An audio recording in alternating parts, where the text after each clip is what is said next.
So again तीसरी दफा इसको रिवाइज करते हैं, रिफ्रेश करते हैं. Let's consider a particle which is moving along a curved path, and in order to define the position of this particle we have defined this position vector r. Now in fact once the particle is changing its position along this curve, then this position vector r is basically changing both its magnitude as well as its direction. So at one instant this particle is located at this position p. At the next instant, say this particle has located to a new position which is being represented by p dash.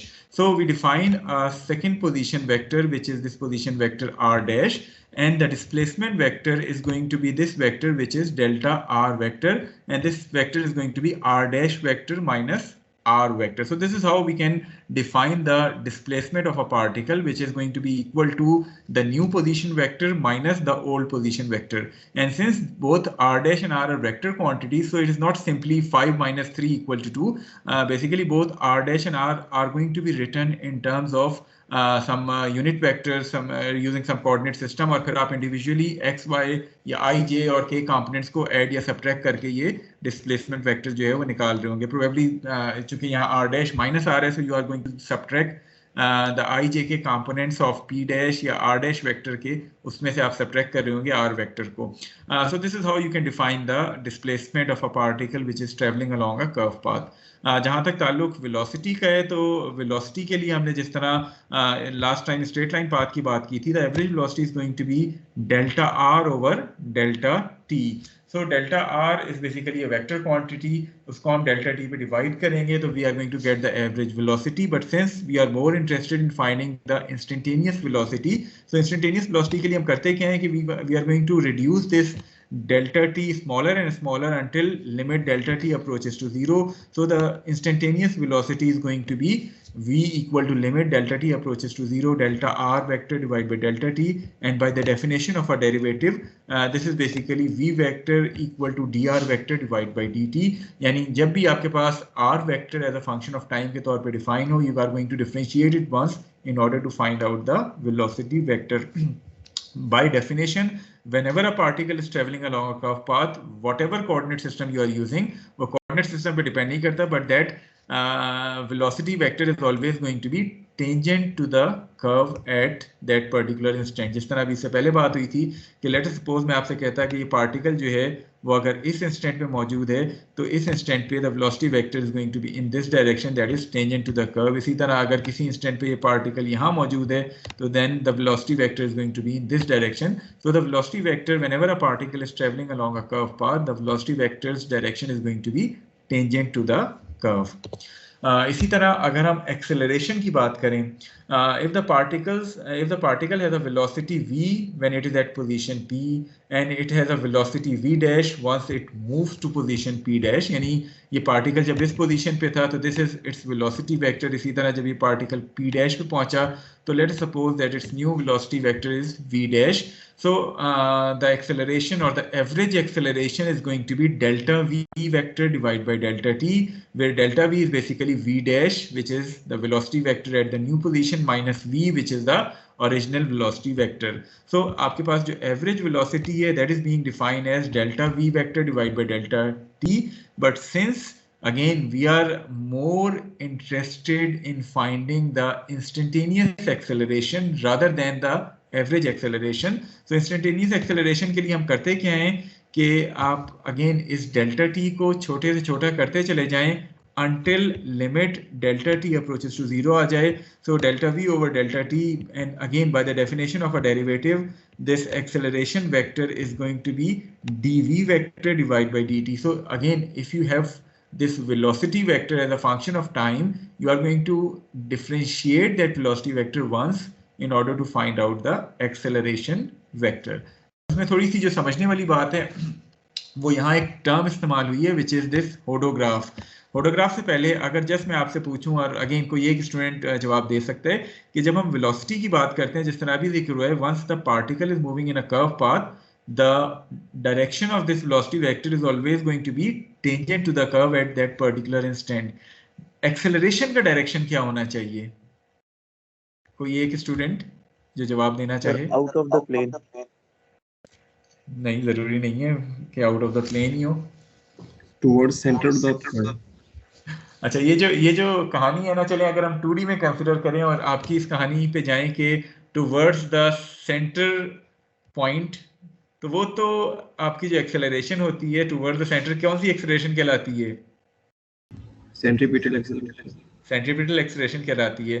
तो आपका वो जो component या towards the centre आ रहा होता है, basically that is just one component of acceleration. अभी हम आगे जब एंटी कोऑर्डिनेट सिस्टम पढ़ेंगे तो उसमें आप देखेंगे कि वो जो कंपोनेंट टुवर्ड्स द सेंटर होता है that is just one component of acceleration, जिसको हम सेंट्रीपिटल एक्सेलरेशन कहते हैं। However the total acceleration is going to be the vector sum of its two components, जो कि उसका एक टेंजेंशियल कंपोनेंट होता है और एक वो सेंट्रीपिटल एक्सेलरेशन होती है जो कि टुवर्ड्स द सेंटर होती है। बट जनरल टर्म्स में अभी अगर हम बात करें तो आपके पास एक्सेलरेशन वेक्टर जो है that is always going to be tangent to the hodograph at that particular instant। अब ये hodograph क्या है, थोड़ा सा अगर हम इस hodograph की definition पढ़ें कि the two velocity vectors v dash and v are plotted in the figure such that their tails are located at the fixed point o dash and their arrowheads touch points on the curve।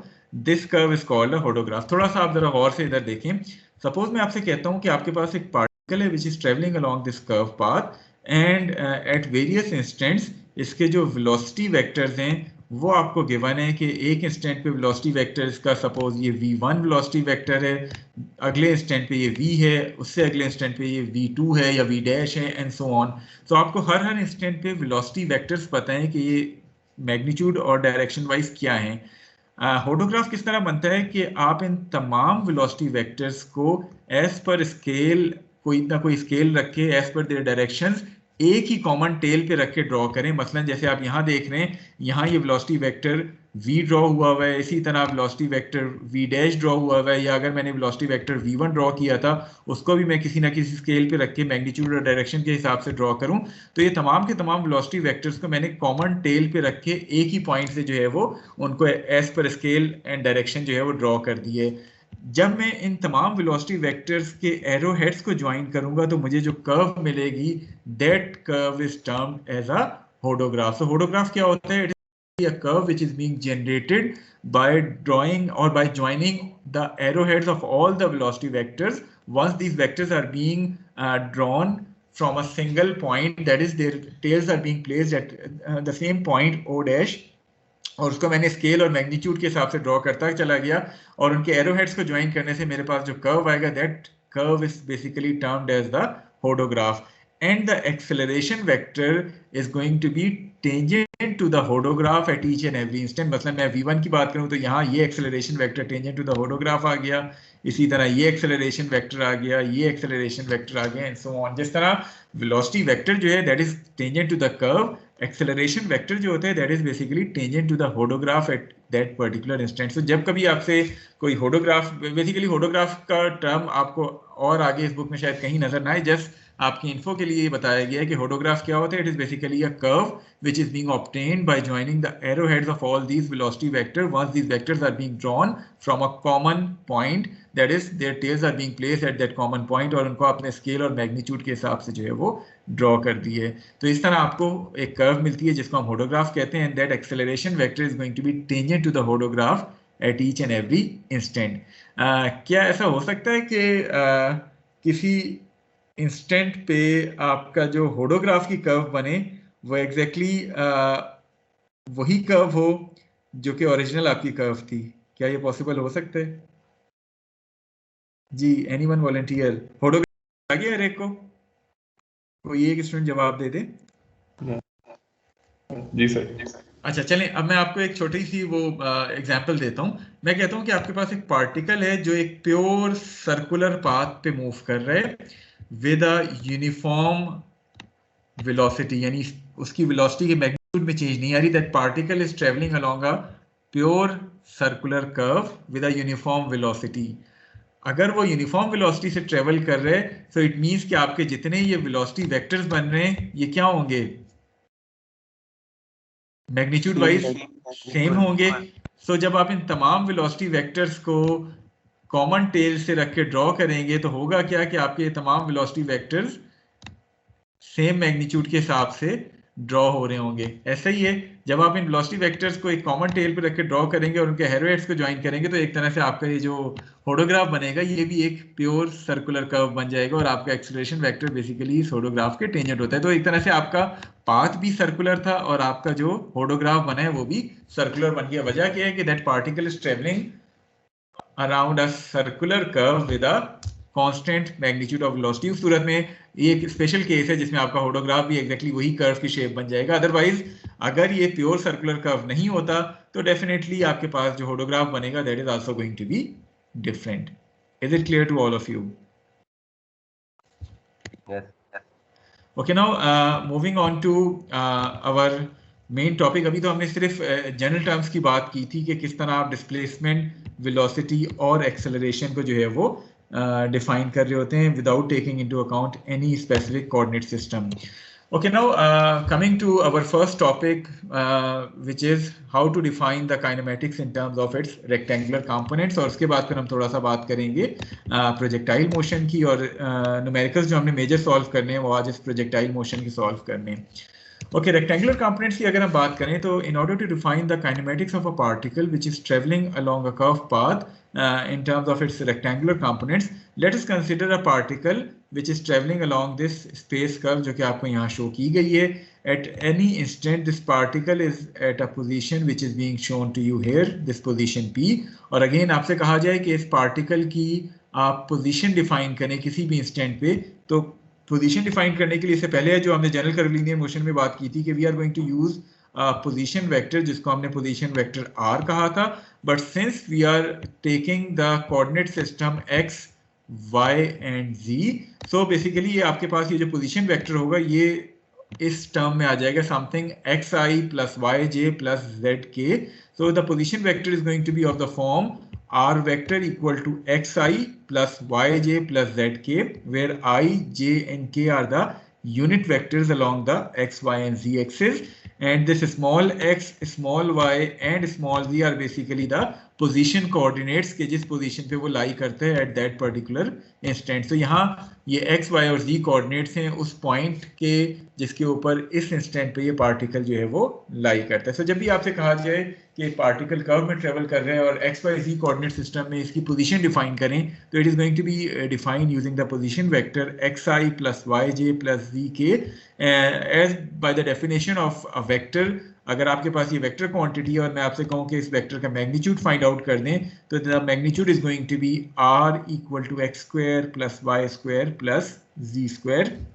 So this is how you can find the magnitude of any vector. अगर आपको उसके components पता हैं x, y और z पता हैं तो आप उनको इस्तेमाल करते हुए उस वेक्टर का मैग्नीट्यूड डिटरमिन कर सकते हैं।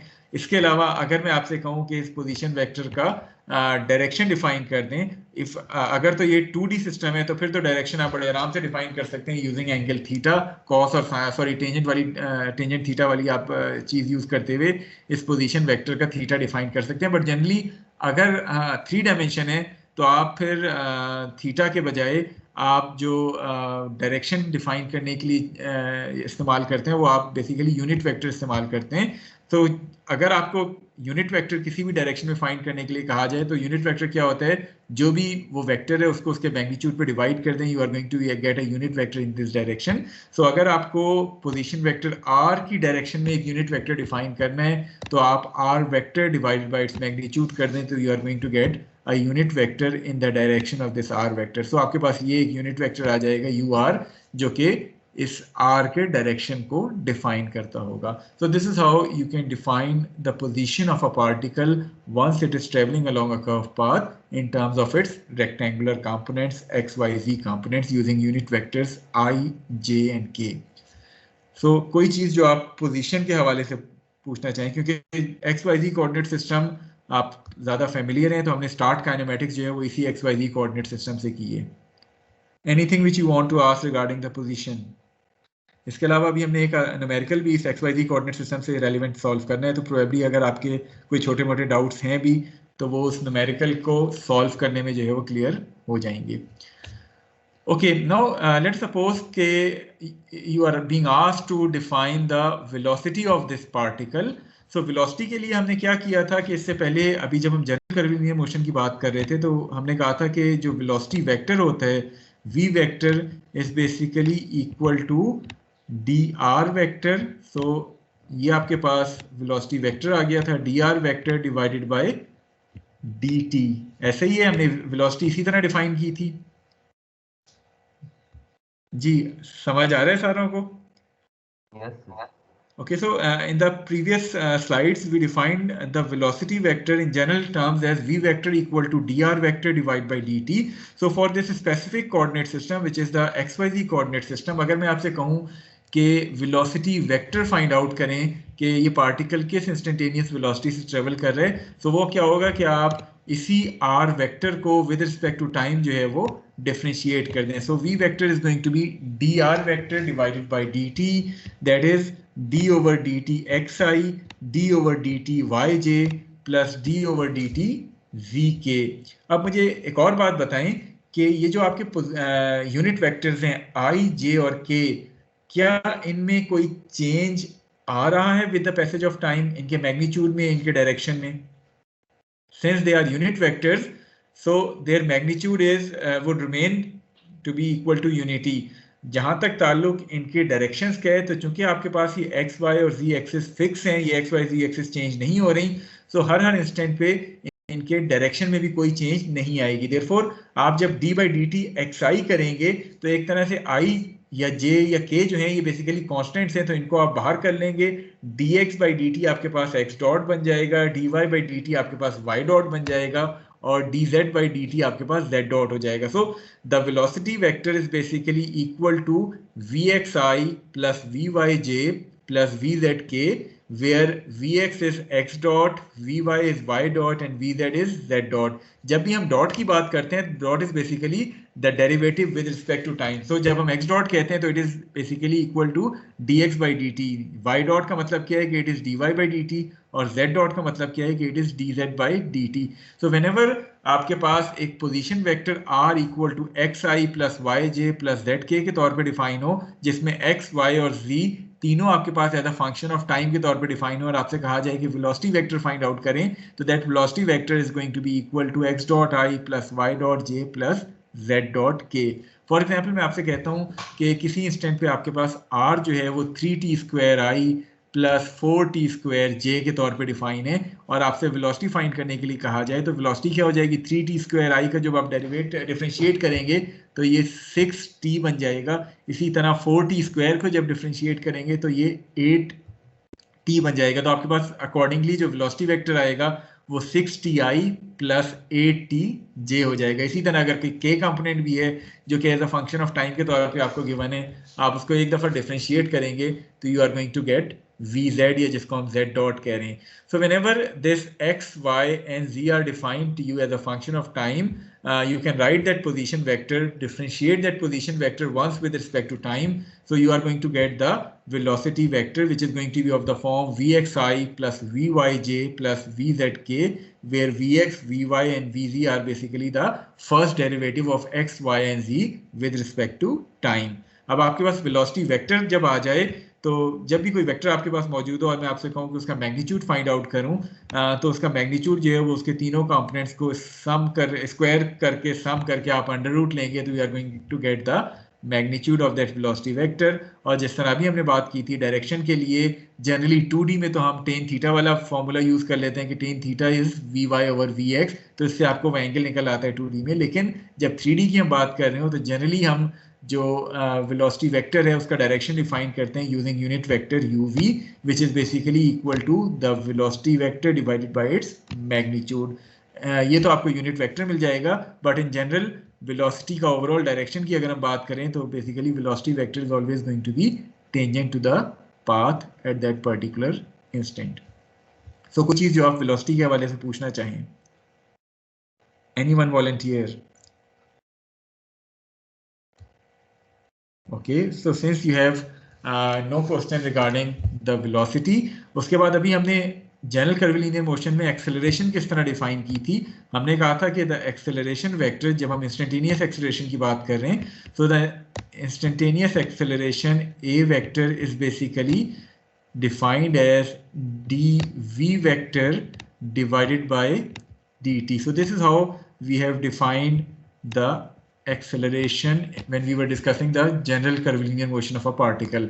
Now, with reference to this specific coordinate system, since v is defined to you as vxi plus vyj plus vzk, so जब हम acceleration की बात करते हैं तो acceleration is dv by dt which is equal to axi plus ayj plus azk, where ax, ay and az are the three components of acceleration along the x, y and z axis. As far as their magnitude is concerned, ax आपके पास एक और दफ़ा उस velocity vector का differential derivative ले रहे हैं with respect to time, इसी तरह उनके individual components का आप derivative ले रहे हैं. So ax is basically v dot which is equal to x double dot, ay is vy dot और y double dot, az is vz dot या इसको हम z डबल डॉट कह लें. सो अगर x, y और z जो पोजीशन वेक्टर के लिए आपने इस्तेमाल किए थे वो आपको as a function of time के तौर पे गिवन है, तो आप उसको एक दफ़ा डिफरेंशिएट करेंगे, you are going to get the velocity vector in terms of x dot i plus y dot j plus z dot k. इसी तरह एक्सेलरेशन के लिए आप उसी वेलोसिटी वेक्टर को एक और दफ़ा डिफरेंशिएट कर देंगे in order to get that acceleration vector. So a vector जो है वो आपके पास x double dot i plus y double dot j plus z double dot के तौर पे मौजूद होगा.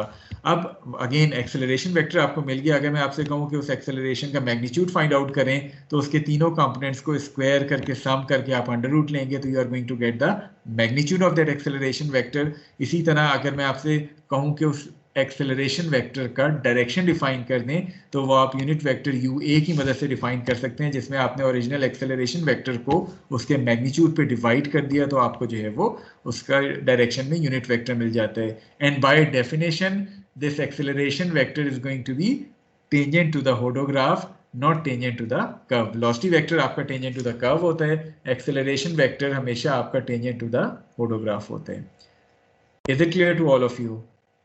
कोई क्वेश्चन जो आप पूछना चाहें position, velocity, acceleration in terms of rectangular components तो आप पूछ सकते हैं. ओके, सो चूंकि खामोशी है so I am going to assume कि वाले रिपीट कर दें प्लीज. क्या रिपीट कर दूं सर? ये वी के ऊपर जो डॉट लगा हुआ है, एक्स के ऊपर डबल डॉट.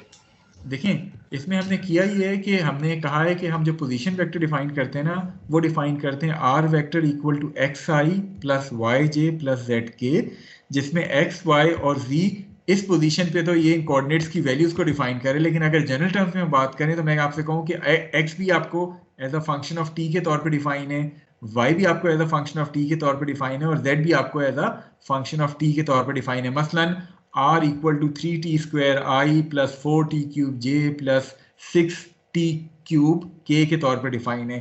अब मैं आपसे कहूँ कि वेलोसिटी वेक्टर फाइंड आउट करें तो वेलोसिटी वेक्टर के लिए जिस तरह भी बात की है कि चूंकि तीनों x, y, z आपके पास as a function of time के तौर पे डिफाइन है, आप इनको एक दफ़ा डिफरेंशिएट कर लेंगे विद रिस्पेक्ट टू टाइम. जब हम with respect to time differentiate करते हैं तो जनरली हम उनको डॉट से रिप्रेजेंट करते हैं. डॉट का मतलब क्या है कि it is the first derivative of that term with respect to time. So x dot का मतलब क्या है कि dx by dt, y dot का मतलब क्या है dy by dt, z dot का मतलब क्या है कि dz बाई dt. सो अगर आपके पास x डिफाइन था 3t स्क्वायर के तौर पे तो आपके पास x डॉट क्या आ जाएगा, वो 6t आ जाएगा. इसी तरह y डिफाइन था 4t क्यूब के तौर पे तो y डॉट आपके पास 4t क्यूब का डेरिवेटिव लें, it is going to be 12t square, तो आपके पास y डॉट जो है वो 12t स्क्वायर हो जाएगा. सो फर्स्ट टाइम डेरिवेटिव को हम एक डॉट से रिप्रेजेंट करते हैं. इसी तरह जब एक्सेलरेशन की बात करते हैं तो हम इसी वेलोसिटी वेक्टर को दोबारा with respect to time differentiate करते हैं तो आपके पास डबल डॉट आ जाता है. डबल डॉट का क्या मतलब है? It is the second derivative of that term with respect to time. So x double dot का क्या मतलब है? d square x over d t square, यानी अगर आपके पास x 3t स्क्वायर था तो x डॉट 6t हो गया, x डबल डॉट जो है वो आपके पास 6 हो जाएगा. तो इस तरह डबल डेरिवेटिव आपने लिए विद रिस्पेक्ट टू टाइम तो ये दो डॉट्स जो है वो डबल डेरिवेटिव को जो है वो रिप्रेजेंट कर रहे होते हैं. तो वेलोसिटी के लिए तमाम टर्म्स का आप सिंगल डेरिवेटिव लेते हैं, एक्सेलरेशन के लिए उन तमाम टर्म्स को आप दो दफ़ा डिफरेंशिएट कर लेते हैं, यानी x double dot, y double dot और z डबल डॉट से आपको मैग्नीट्यूड मिल जाता है. i, j और k एक्सेलरेशन के कंपोनेंट्स को डायरेक्शन डिफाइन करने के लिए आप यूज कर रहे हैं. Is it clear? जी सर, थैंक यू. ओके, और किसी को इन डिस्प्लेसमेंट या पोजीशन, वेलोसिटी और acceleration x, y, z components के हवाले से कोई इशू?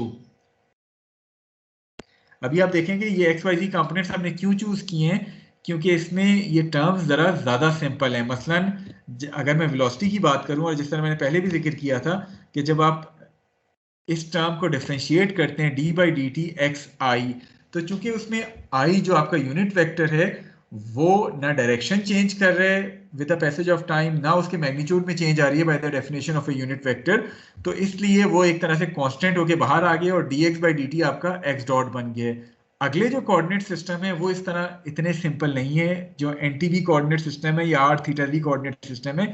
वजह क्या है कि उसमें आपकी जो एक्सेस हैं वो हर इंस्टेंट पे चेंज हो रही होती हैं। अब जब एक्सेस चेंज हो रही होंगी अगले कोऑर्डिनेट सिस्टम्स में, तो फिर इशू क्या आएगा कि ये दोनों एक्स और आई विद रिस्पेक्ट टू टाइम जो है वो चेंज हो रही होंगी। आई नहीं, वहाँ कोई दूसरा यूनिट वेक्टर होगा, तो आपको इसको फिर दो टर्म्स होंगी जिनको टाइम के हिसाब से डिफरेंशिएट करना है। उस सूरत में आप किस तरह डेरिवेटिव लेंगे? कोई मैथमेटिक्स याद है कि अगर आपके पास डी बाई डी टी हो दो टर्म्स का और वो दोनों with respect to time change हो रहे हो, तो फिर किस तरह डिफरेंशिएट कर रहे होते हैं? Anyone volunteer? by d chain y by D t multiply by D t by d x. नहीं, वो तो आप चेन रूल बता रहे हैं ना। अगर आपके पास d बाई डी टी है और आगे ब्रैकेट में a एंड b हैं, यानी दोनों a जो है वो भी with respect to time change हो रहा है, b भी with respect to time change हो रहा है, तो फिर उस पूरी टर्म का डेरिवेटिव किस तरह लेंगे? कौन सा रूल यूज करेंगे? प्रोडक्ट रूल यूज करेंगे। और वो प्रोडक्ट रूल क्या है कि आप पहले एक को कांस्टेंट रखेंगे, दूसरे का डेरिवेटिव लेंगे, फिर दूसरे को कांस्टेंट रखेंगे, पहले का डेरिवेटिव लेंगे। सो अगर d by D T A भी है तो पहले a को कांस्टेंट रखा db बाई डी टी, फिर प्लस b को कांस्टेंट रखा dA बाई डी टी। तो उस सूरत में चूंकि वो एक्सेस आपकी चेंज हो रही होती है तो आपको फिर इन दोनों टर्म्स को डिफरेंशिएट करना पड़ता है with respect to time. X y z coordinate system में आसानी क्या है कि आपकी जो तीनों एक्सेस हैं एक्स वाई जी एक्सेस वो फिक्स हैं। अगर वो एक्सेस फिक्स हैं तो इसका मतलब है यूनिट वेक्टर्स अपना डायरेक्शन चेंज नहीं कर रहे किसी भी इंस्टेंट पे, और bye the definition of unit vector उनके मैग्नीट्यूड में भी चेंज नहीं आ रही, लिहाजा आई जे और के यहाँ एज अ कांस्टेंट के तौर पे बाहर आ जाएंगे और आपके पास D X by D T, D Y by D T और D Z by D T होगा, जो कि एक्स डॉट वाई डॉट और जेड डॉट बन जाएंगे। I hope that this point is clear to all of you. Yes sir. चलें अब एक छोटा सा न्यूमेरिकल करते हैं, उसके बाद जिसमें हम इन्हीं टर्म्स की जो है वो बात करेंगे और फिर हम अपने मेन टॉपिक पे आते हैं प्रोजेक्टाइल मोशन वाले, और उसको फिर हम तकरीबन 10:30 तक कंटिन्यू रखेंगे। ओके, आपके पास एक पार्टिकल है which is this balloon, and this balloon is moving along a curve path as shown to you in the figure. At any instant the horizontal position of this balloon is defined by x equal to 8t. So आपके पास किसी भी instant पे ये जो x है ये as a function of time के तौर पे डिफाइन है, which is x equal to 8t, whereas आपके पास जो y है विच इज दिस y या पाथ फंक्शन जो है वो as a function of time के तौर पे डिफाइन नहीं है, rather y is defined to you as a function of x. ठीक है, so आपके पास एक बैलून है which is traveling along this curved path as shown to you from A to B. At any instant x is defined to you as a function of time, whereas y is defined to you as a function of x rather than as a function of time. आपसे कहा जा रहा है कि you need to determine the position, velocity and acceleration of this balloon after a time interval of 2 second. So 2 second के बाद ये balloon जो है वो किस पोजीशन पे होगा, क्या उसकी वेलोसिटी होगी और क्या इसकी एक्सेलरेशन होगी। You need to determine these three things. Magnitude आपने फाइंड करने हैं, पोजीशन के भी, वेलोसिटी के भी और एक्सेलरेशन के भी। अब इसमें इसको सॉल्व करने के दो तरीके हैं। पहला तरीका तो सिंपल तरीका है, आसान तरीका है, जिसमें आप करते क्या है कि चूंकि आपको x as a function of time के तौर पे डिफाइन है और आपने अगर फॉर्मूले देखे इससे पहले जो हम फॉर्मूलों की बात कर रहे थे वेलोसिटी की या एक्सेलरेशन की, उसमें सिंगल डेरिवेटिव और डबल डेरिवेटिव इन्वॉल्व थे, x dot Y dot z dot या x double dot y double dot या z डबल डॉट। वो डॉट्स किसको रिप्रेजेंट करते? They basically represents the derivative with respect to time. जब भी हम डॉट की बात करते हैं तो they are basically the derivative with respect to time. तो अगर तो मैं y को भी as a function of time बना लूं तो फिर मेरे लिए x डॉट वाई डॉट या x double dot y double dot find करना आसान हो जाएगा। So this is the first method जिसमें x तो मुझे as a function of time given है, अगर मैं y को भी as a function of time बना लेता हूँ rather than as a function of x, तो मेरे लिए सॉल्व करना सवाल को आसान हो जाएगा। दूसरा मेथड क्या है जो कि थोड़ा सा कॉम्प्लिकेटेड है, लेकिन वो मेथड भी मैं आपको यहाँ इसलिए करवाऊंगा कि उस मेथड को आपने आगे भी कहीं इस्तेमाल करना होगा। वो मेथड क्या है, जिस तरह अभी आप में से एक ने चेन रूल का वर्ड जो है वो यूज़ किया था कि y आपको as a function of x के तौर पे अगर पता हो और मैं आपसे कहूँ कि y डॉट फाइंड आउट करें which is the derivative with respect to time, that is you need to determine dy by dt। तो उसके लिए आप करते क्या है कि dy by dx into dx by dt करते हैं, या चेन रूल जो है उसका इस्तेमाल कर रहे होते हैं। आई होप कि चेन रूल हर एक को थोड़ा बहुत याद है मैथमेटिक्स में, मैट्रिक एफएससी में जो आपने पढ़ा था। Yes, sir. ठीक है, चेन रूल क्या होता है कि अगर आपके पास सपोज यहाँ y as a function of x के तौर पे डिफाइन है और आपसे मैं dy बाई dt फाइंड करने के लिए कहूँ, तो it is going to be dy by dx into dx by dt। तो एक तरह से आपका dx से कैंसिल हो जाएगा और फाइनल टर्म आपके पास dy बाई dt ही बचेगी। लेकिन आप चूंकि y as a function of x के तौर पे है, तो आप पहले y को डिफरेंशिएट कर रहे होंगे विद रिस्पेक्ट टू x और फिर x को डिफरेंशिएट कर रहे होंगे विद रिस्पेक्ट टू टाइम। तो इस तरह आप चेन रूल का इस्तेमाल कर सकते हैं। दोनों तरीके अभी हम इस एग्जाम्पल में देखेंगे, आसान वाला भी जिसमें हम y को भी as a function of time बना लें, और मुश्किल वाला भी जिसमें हम थोड़ा सा चेन रूल का इस्तेमाल करेंगे। So you have a particle which is travelling along this curve path, उसका x और y आपको गिवन है, x as a function of time, y as a function of x, और आपसे कहा जा रहा है कि you need to find out the position, velocity and acceleration of this particle after 2 seconds of time interval. Okay, सबसे पहले हम बात करते हैं पोजीशन की। Since x is given to us as a function of t, तो आपके पास t की वैल्यू, वो कंसर्न वैल्यू पुट कर लें which is 2 seconds, it will give you the value of x to be equal to 16 feet. इसी तरह y आपके पास as a function of x के तौर पे डिफाइन था, ऑलरेडी आपने ये x की वैल्यू फाइंड कर ली है t इक्वल टू 2 पे, तो आप यही x की वैल्यू यहाँ पुट कर दें, आपको y की वैल्यू मिल जाएगी which is 25.6 feet. So overall आपका 2 सेकंड के बाद जो पोजीशन वेक्टर बनेगा that is going to be xi plus yj which is 16i plus 25.6j foot आ जाएगा। जहां तक ताल्लुक इसके मैग्नीट्यूड का है, तो मैग्नीट्यूड के लिए आप किसी भी वेक्टर के उसके कंपोनेंट्स को स्क्वायर करके सम करके अंडर रूट करेंगे, तो यहाँ आपके पास ये जो पोजीशन वेक्टर है 16i प्लस 25.6j, ये आपको मैग्नीट्यूड इसका 30.2 फुट मिल जाएगा। चूंकि ये 2D है, आपको वो यूनिट वेक्टर की ज़रूरत नहीं है। आप सिंपली, अगर मैं आपसे कहूँ इस पोजीशन वेक्टर r जो आपका बन रहा है which is basically this vector, इस पोजीशन वेक्टर r की मैं बात करूं, इसको चूंकि 2D में फाइंड करना है, या आप थीटा जो है वो फाइंड कर सकते हैं using tan inverse y over x। तो tan इनवर्स 25.6 ओवर 16 आप करेंगे तो आपको ये theta in terms of degrees मिल जाएगा, जो कि एक तरह से इस पोजीशन वेक्टर का डायरेक्शन इस एंगल में एक्स वाई कोऑर्डिनेट सिस्टम में डिफाइन कर रहा होगा। अदरवाइज अगर आप चाहें तो यूनिट वेक्टर भी यू आर की मदद से भी डिफाइन कर सकते हैं, which is are vector divided by its magnitude. उससे आपको इसी डायरेक्शन में जो है वो एक यूनिट वेक्टर मिल जाएगा which is this vector u r. So I hope कि पोजीशन के हवाले से कोई किसी को डाउट नहीं होगा जी। कोई पोजीशन के हवाले से कोई चीज़ जो आप चाहते हैं पूछना, you can ask. Okay, so position अगर क्लियर है, इसमें हमने वो चेन, इसमें हमने वो सिंपल इस्तेमाल नहीं किया। अदरवाइज आप यहाँ ये भी कर सकते थे कि जिस तरह अभी हमने बात की थी कि y को भी मैं x के बजाय t का फंक्शन बना लूँ। वो कैसे बनाएंगे, y is x square over 10, so x को मैं 8t पुट कर दूँ तो 8 8 64t स्क्वायर डिवाइड बाई 10। सो यहाँ आपके पास y जो है वो भी t का फंक्शन बन जाएगा, और at the instant when t equal to 2 seconds, तो यहाँ आप जब t इक्वल टू 2 की वैल्यू डालेंगे तो आपको y की वैल्यू मिल जाएगी which is 25.6।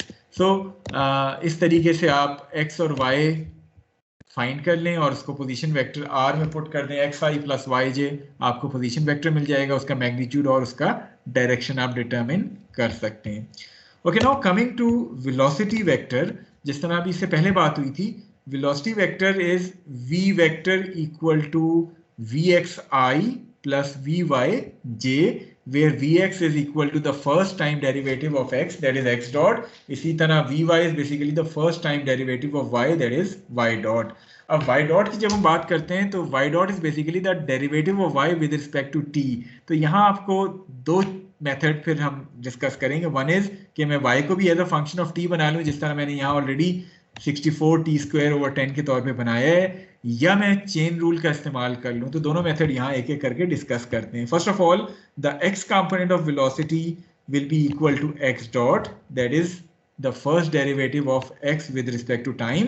Since x is defined to us as a function of time, इसको जब मैं एक दफ़ा differentiate करूँगा तो d by dt 8t जो है उससे मुझे x component of velocity मिल गया, that is equal to 8 feet per second. So आपके पास velocity का जो x component आएगा that is 8 foot per second. जहाँ तक ताल्लुक y component of velocity का है तो पहले मैं मेथड नंबर 1 की बात करता हूँ जिसमें मैं y को भी as a function of time के तौर पे इस्तेमाल करता हूँ. सो y मेरे पास x स्क्वायर ओवर 10 था, जब मैंने x की वैल्यू पुट की तो y मेरे पास 64t स्क्वायर ओवर 10 आ जाएगा, यानी as a function of time मैंने बना लिया y को भी. अब y डॉट क्या होता है? It is basically the first derivative of y with respect to time. तो इस 64t स्क्वायर डिवाइड बाय 10 को मैं एक दफा दोबारा डिफरेंशिएट कर दूंगा. It would comes out to be 128t over 10. Putting the value t equal to 2 would give me the y component of velocity to be equal to 25.6 foot per second. So मेरे पास x component आ गया 8 foot per second, y component आ गया 25.6 foot per second. So इन दोनों को मिला के overall जो मेरे पास velocity vector बनेगा that is going to be equal to v vector equal to 8i plus 25.6 j foot per second. So this is going to be the velocity vector. अब मेरे पास vector अगर आ गया, मैं इसको दोनों कंपोनेंट्स को स्क्वायर करके सम करके अंडर रूट लूँ, मुझे उसका मैग्नीट्यूड मिल जाएगा. डायरेक्शन के लिए मैं या यूनिट वेक्टर डिफाइन कर दूँ या चूंकि 2 डायमेंशन है तो मैं टेंजेंट थीटा की मदद से इस वेलोसिटी का डायरेक्शन जो है वो निकाल सकता हूँ. सो मेथड 1 आई होप कि it is clear to all of you. किसी को मेथड 1 में कोई डाउट? ओके, क्योंकि खामोशी है इसका मतलब मेथड 1 आसान है. अब अगर मैं मेथड 2 पे आऊं which is how to use this chain rule, जिस तरह अभी बात हुई थी, चूंकि आपके पास y जो है वो यहाँ डिफाइन है as a function of x के तौर पे rather than as a function of time. So since y is defined to you as a function of x rather than as a function of time, so in order to find out y dot you are going to use the chain rule. वो chain rule क्या होता है? जब हम y dot की बात करते हैं तो by definition this dot represents the first time derivative which is dy by dt. और by chain rule since y is a function of x तो आप चेन रूल का इस्तेमाल करते हैं which is dy by dx into dx by dt. अब dy by dx क्या हो जाएगा? आपके पास y जो है वो x स्क्वायर ओवर 10 है. सो जब आप y को डिफरेंशिएट करेंगे with respect to x it would become 2x over 10. So आपके पास ये जो dy by dx है ये आपके पास 2x ओवर 10 आ जाएगा. जहाँ तक ताल्लुक इस dx by dt का है तो ये आपके पास ऑलरेडी हमने डिफाइन किया हुआ है कि इट रिप्रेजेंट्स x डॉट. तो ओवरऑल आपके पास जो y कंपोनेंट ऑफ वेलोसिटी आएगा that is equal to 1/5 x into x dot. आपने इस इंस्टेंट पे x की वैल्यू भी फाइंड की हुई है विच इज 16, x डॉट की वैल्यू भी आपने फाइंड की है विच इज 8. तो आपने फिर इस इंस्टेंट के लिए x और x डॉट की वैल्यूज पुट कर दी 16 एंड 8. आपको उससे भी वही vy की वैल्यू मिली जो कि आपको ऑलरेडी इस पर्टिकुलर चेन रूल से पहले मिली थी 25.6. सो इन द एंड आपके पास जो वेलोसिटी वेक्टर बना that would be equal to 8i plus 25.6j, जिसके बाद आप अगर चाहें तो उसका मैग्नीट्यूड भी फाइंड कर सकते हैं. वेक्टर मिल गया आपको, आप चाहें तो उसका डायरेक्शन भी 2D में थीटा की मदद से फाइंड कर लें which is theta is tan inverse vy by vx, या आप चाहें तो उसको यूनिट वेक्टर की मदद से जो है वो डिफाइन कर सकते हैं कि इस v वेक्टर को उसके मैग्नीट्यूड पे डिवाइड कर दें, आपको यूनिट वेक्टर uv मिल जाएगा जो कि वेलोसिटी का डायरेक्शन डिफाइन कर रहा होगा. सो आई होप कि this chain rule is clear to all of you. किसी को कोई पॉइंट ना समझ आया हो तो पूछ सकते हैं. Okay, that's fine.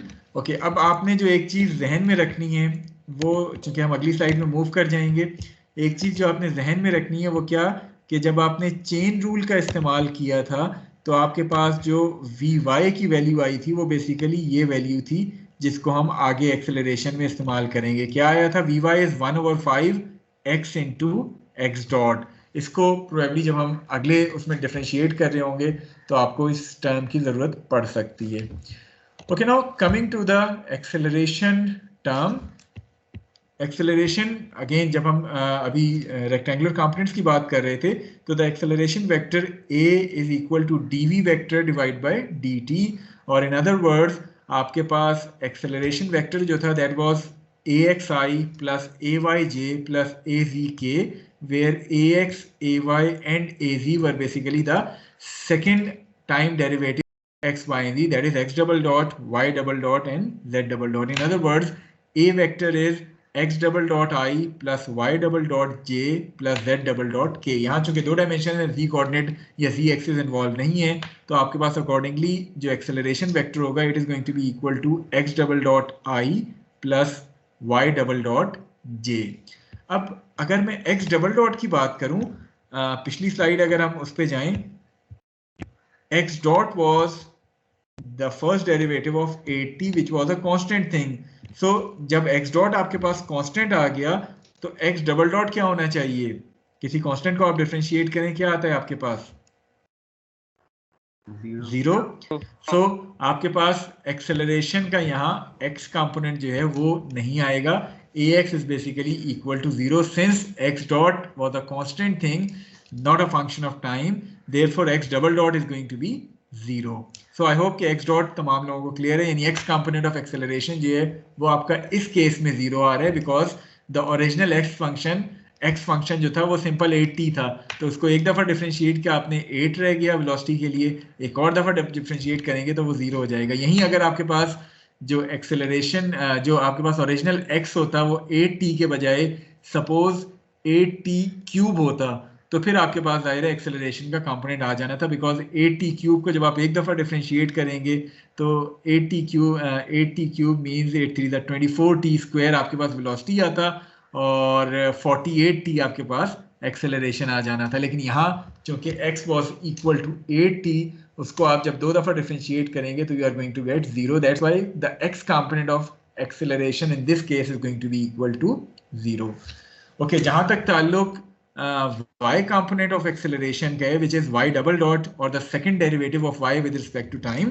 So अभी हमने जब पिछली स्लाइड पे बात की थी, अगर हम मेथड नंबर 1 पे जाएं तो आपके पास dy by dt आया था 128t over 10. इट मीन्स कि मैं इसको एक दफ़ा और डिफरेंशिएट कर दूं तो मेरे पास जो है वो एक्सेलरेशन का y कंपोनेंट आ जाएगा. सो 128t over 10 को जब मैं डिफरेंशिएट करूंगा तो it is going to be 128 over 10 और 12.8 आपके पास y कंपोनेंट आ जाएगा. सो x कंपोनेंट 0 है, y कंपोनेंट 12.8 आया है. सो ओवरऑल आपके पास जो एक्सेलरेशन वेक्टर आएगा that is going to be equal to 12.8j. In other words, at this instant you are going to have one component of acceleration which is going to be towards the y axis. ये तो आपके पास acceleration का हमने method 1 इस्तेमाल किया था जिसमें y आपको as a function of t के तौर पे ही यूज कर रहे थे. अगर आप मेथड 2 जिसको हम चेन रूल कहते हैं उसका इस्तेमाल करें तो अभी पिछली स्लाइड पे अगर आपको याद हो हमने कहा था d यानी हमारे पास y डॉट आया था इस चीज के बराबर 1/5 x इंटू एक्स डॉट के बराबर. इसमें ये 1/5 या 2/10 जो है, क्योंकि ये कांस्टेंट है, इसको मैं एक दफ़ा दोबारा डिफरेंशिएट करूँ, कांस्टेंट को मैं बाहर ले जाता हूँ तो 2/10 आपके पास बाहर आ गया, x एंड x डॉट बचे. अब आपके पास x भी as a function of time है, x डॉट भी as a function of time के तौर पे हो सकता है. तो जब आप इसको डिफरेंशिएट करेंगे तो आप प्रोडक्ट रूल यूज करेंगे. प्रोडक्ट रूल क्या है कि एक दफ़ा x को कांस्टेंट x डॉट का डेरिवेटिव, दूसरी दफ़ा x डॉट को कांस्टेंट और x का डेरिवेटिव. सो आपने प्रोडक्ट रूल इस्तेमाल किया, x constant x derivative x dot हो जाएगा. सेकंड टर्म में आपने x डॉट को कांस्टेंट रखा, x का डेरिवेटिव जो है वो x डॉट हो जाएगा. सो दिस इज बेसिकली आपने प्रोडक्ट रूल की मदद से इन दोनों टर्म्स को डिफरेंशिएट कर लिए विद रिस्पेक्ट टू टाइम. अब आपको पता है कि x डबल डॉट जो है वो यहाँ फाइंड कर चुके हैं विच इज इक्वल टू 0. सो आपकी ये वाली टर्म जो है वो 0 हो जाएगी because of x double dot. x dot की वैल्यू आपने फाइंड की है विच इज 8. तो यहाँ से भी आपको ay की जो वैल्यू मिलेगी यूजिंग द चेन रूल आपको 12.8 फुट पर सेकेंड स्क्वायर ही मिलेगी. तो बेशक आप मेथड 1 इस्तेमाल कर लें जो कि ईजियर मेथड है जिसमें आपने y को फंक्शन ऑफ टाइम बना लिया है, या मेथड 2 इस्तेमाल कर लें जो कि चेन रूल का इस्तेमाल बताता है. दोनों मेथड से आपको सेम ay की वैल्यू मिलेगी. दोनों रूल्स बताने की वजह क्या है कि यहाँ सिंपली हम इसको मेथड 1 से भी सॉल्व करा सकते थे, लेकिन चूंकि कुछ प्रॉब्लम में अभी जब हम आगे जाएंगे आपको ये चेन रूल इस्तेमाल करना पड़ेगा, ये प्रोडक्ट रूल इस्तेमाल करना पड़ेगा. तो इसलिए मैंने कहा कि बेहतर है आपको यहीं इस प्रोडक्ट रूल को जो है वो थोड़ा सा एलेबरेट कर दिया जाए ताकि बाद में किसी प्रॉब्लम में जब इसका इस्तेमाल आता है तो आपको मुश्किल जो है वो पेश ना आए. So this is how you can relate the position, velocity and acceleration of this particle in terms of its xyz coordinate system. So अब अगर किसी का कोई क्वेश्चन है regarding this position, velocity and acceleration, he may ask. Otherwise we are going to move on to the motion of a projectile. Basically इस topic के अलग से न्यूमेरिकल्स नहीं गिवन, आखिर में प्रोजेक्टाइल के साथ ही इसके कुछ न्यूमेरिकल मिक्स करके दे दिए गए, लेकिन मेजर टॉपिक जो है वो प्रोजेक्टाइल मोशन का है, जिसमें आप यही टर्मिनोलॉजीज अप्लाई कर रहे होंगे ऑन अ प्रोजेक्टाइल.